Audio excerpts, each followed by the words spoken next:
అందరికీ నమస్తే. షేక్పేటలంట gas సిలిండర్ల auto వచ్చిందంట. గ్యాస్ సిలిండర్ల ఆటో రాగానే అమ్మర కొడుక రాక వచ్చిందని ఆయన ఇక ఇష్టపెట్టొద్దని జనాలు మొత్తం తండాలుగా గ్యాస్ సిలిండర్ ఆటో మీద ఎగబడ్డారట.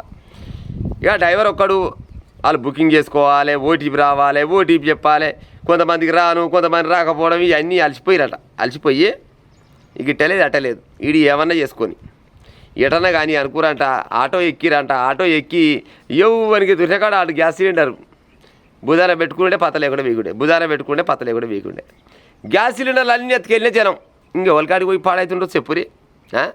మరి దీనికి కారణం ఏంటంటే కొరతకు కారణం చమురు కంపెనీలేనంట. ముందుగా డబ్బులు చెల్లిస్తేనే బంకులకు పెట్రోలు డీజిల్ సరఫరా అంటూ నిబంధన. డబ్బులు చెల్లించలేక కొన్ని బంకుల్లో నో స్టాకు, అవి చూసి కొరత వదంతులతో స్టాక్ ఉన్న బంకులపై ఎగబడుతున్న జనం.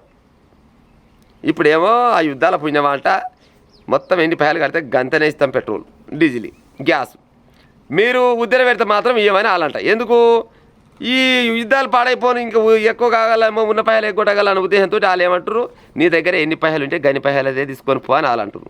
వీళ్ళ దగ్గర పైసలు లేక ఉద్దరిపోయేసరికాలు తెచ్చింది కొద్దిగా తెస్తారు, నో స్టాక్ అని పెట్టేసరికాలు జనాలు మొత్తం ఎగబడుతారంట. షేక్పేటలో ఏకంగా గ్యాస్ సిలిండర్కే ఖాళీ అని అంట. తప్పుదానికి మరి ఆటో డ్రైవర్ మీద వేస్తారా లేకపోతే కంపెనీ భరిస్తాం మనకు తెలియదు. కానీ ఇక మరి మీ ఊళ్ళో ఎట్టెట్టుందో ఏం కాదు గ్యాస్ ముచ్చట. కానీ కొరత లేదనేమో కేంద్ర రాష్ట్ర ప్రభుత్వాలు చెప్తాయి, జనాలను చూస్తే మాత్రం ఏడ చూసినా కానీ లైన్లు బోచ్చడిపోలే లైన్లు కడుతున్నారు.